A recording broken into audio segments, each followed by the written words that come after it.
আমার জানা মতে দেখা মতে অত্যন্ত শোভন, সজ্জন এবং সবার কাছে সমাদৃত একজন ব্যক্তি হচ্ছে শাহরিয়ার ইসলাম তুহিন।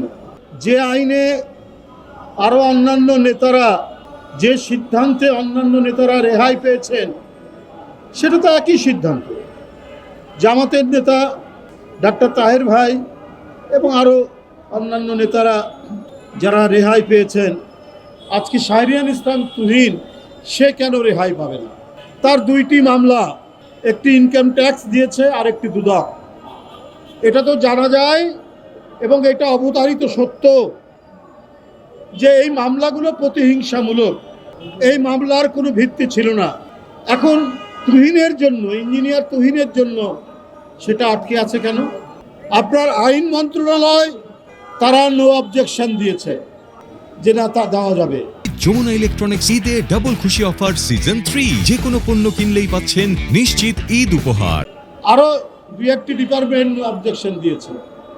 এখন প্রধান উপদেষ্টার দপ্তরে সেটি পড়ে আছে। যে ক্লিন সিট বলে, সে ক্লিন সিট তাকে দেওয়া হচ্ছে না। তাহলে বুঝতে হবে যে ইঞ্জিনিয়ার শাহরিয়ার ইসলাম তুহিনকে আটকে রাখা হয়েছে রাজনৈতিক উদ্দেশ্য প্রণোদিতভাবে। কে উদ্দেশ্য প্রণোদিতভাবে প্রভাবিত করছে সরকারকে?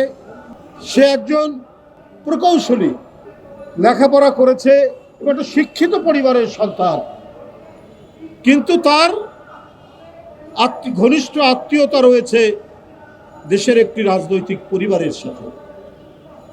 এই অপরাধেই কি তুহিনকে এখন কারাগারে রাখা হয়েছে? তারা হালতে অন্য কোনো কারণ নেই।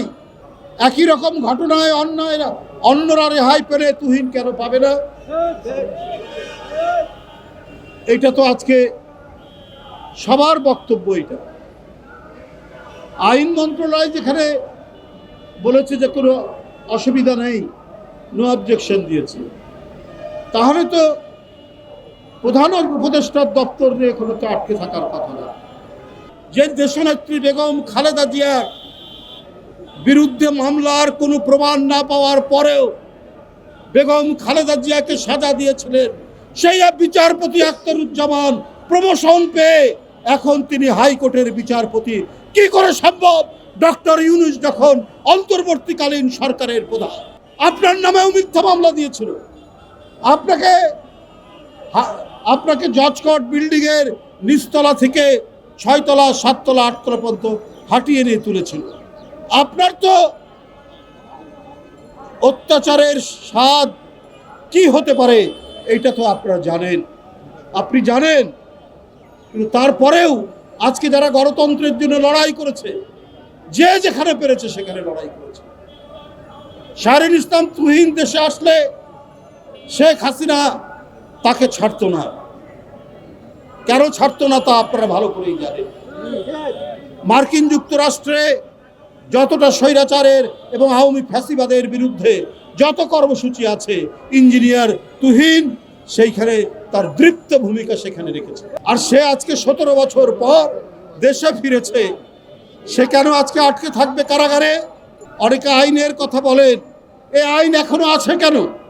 যে কারণ আমি সাজা হলে সে সারেন্ডার করলে তা কারাগারে থাকতে হবে। এটা তো রাজনৈতিক মামলা, এটা তো প্রতিহিংসামূলক মামলা, এটা তো আক্রোশের মামলা। এখানে যে আইন, এই আইন এই অন্তর্বর্তীকালীন সরকার সেই আইন তুলে দেন না কেন? এটা তো মানুষ তৈরি আইন।